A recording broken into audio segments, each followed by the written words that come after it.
So we've got a sense of why people are voting for the AfD, but who are the people voting for them? Jakob Guhl works within the Digital Research Unit at the Institute for Strategic Dialogue in Germany. So for the AfD, what is it that puts them in the category of being far-right? It's a term that does get bandied around a fair bit. Tell us how they got there.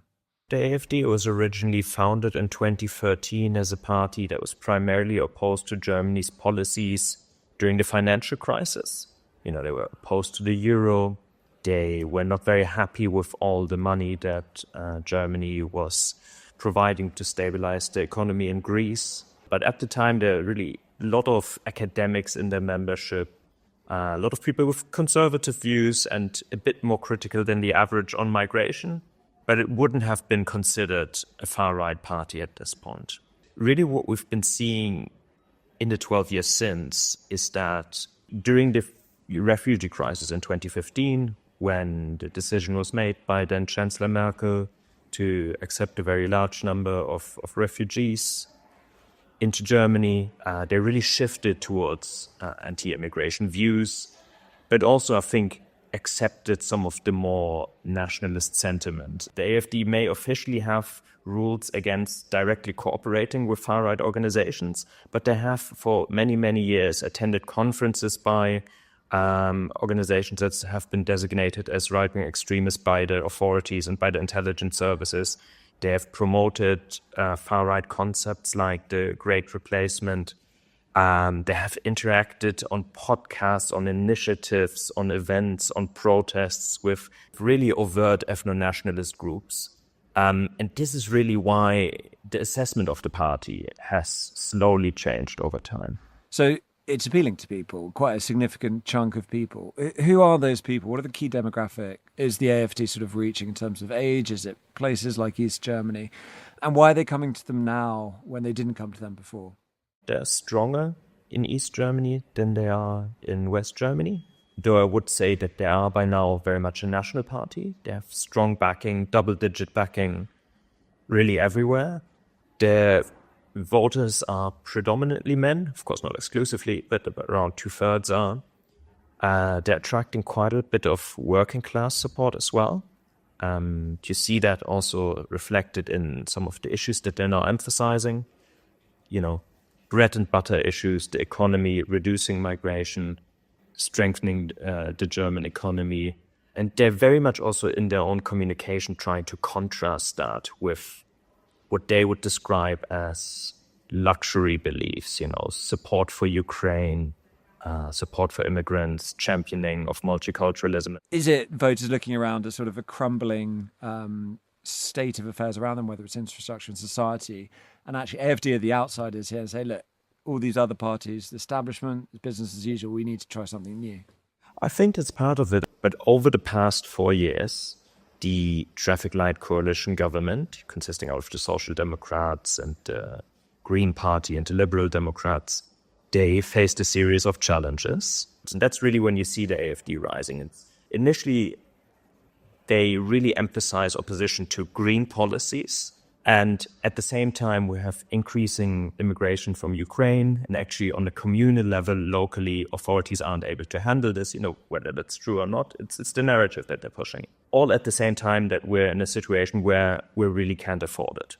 So it's a powerful narrative in a way, if you put it like this. As they've become more radical, they've also become more popular. So you've obviously got an environment which has been increasingly hostile towards some of those sort of more left-wing causes, but that seems to be resonating. I don't know whether it's resonating with young people, whether it's the information environment in terms of social media in Germany and TikTok and X and things like that.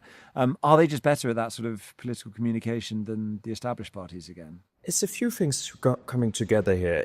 I definitely think it plays a role that they're good at social media and new communications, who are skilled at sort of crafting the right message. And we've seen this for years. I mean, like even in 2019, 2018, I remember doing analysis in the lead up to the European election in that year. And really the AfD engagement and activity and reach was completely dwarfing the other parties. So I also don't think it's the only thing that explains it, but it definitely helps that they're always one step seemingly one step ahead in terms of adopting a platform like TikTok, and just being more active there, sometimes being more effective there. So they are definitely gaining among young voters as well. I wouldn't quite put it as... Some people are too alarmist about this. Some people seem to think that, young people are completely shifting towards the AfD, which is largely not the case. But you wouldn't be as much of an outlier as a young person supporting AfD as maybe a few years ago. Yeah, and in terms of that, you've obviously got Elon Musk, who's sort of very much come out for the AfD and interviewed the leader, made it a huge thing on X. But then also JD Vance, when he was coming to Europe and going to speak to the leader of the AfD, not the German chancellor. I wonder, how does that play? Or is that the sort of thing that Germans look at and say, well, actually, that is foreign interference and we don't necessarily care for that? It definitely increases the AfD's attention internationally. I think it'll get them quite a lot of support from the US and the UK, and I wouldn't dismiss that. But overall, what the polling results in this area have shown is that Germans overall don't have a very positive opinion of Elon Musk. They don't like his intervention particularly. I don't think they necessarily think there was anything unlawful about it, but they don't necessarily like that someone so closely work together with the US government is clearly pushing one party. Are people really worried about the AfD having that big voice in Parliament, even if they're not necessarily running the country? Or are people thinking, actually, we can sort of do business with some of this? I definitely think many people are alarmed. I think there's two trends in parallel. So the fact that there's more people voting for the AfD obviously tells you that those people specifically aren't alarmed. And also what you see in polls is that the number of people who would have said, I definitely, under no circumstances, would vote for the AfD, the number of those people has been decreasing over the years.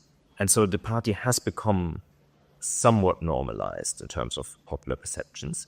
But there nevertheless is still a very large number, almost certainly a majority, including among supporters of the Conservative Party, who really do believe in the idea that there should be a firewall, that you don't directly cooperate with the far right, no matter, if you agree with them on specific issues, you don't cooperate, you don't enter a coalition. But so I think it's a mixed picture. People are definitely concerned. It's partially about the ideas of the AfD around ethnic nationalism, around the remigration policies, some of the anti-LGBTQ rhetoric that you're hearing from the party.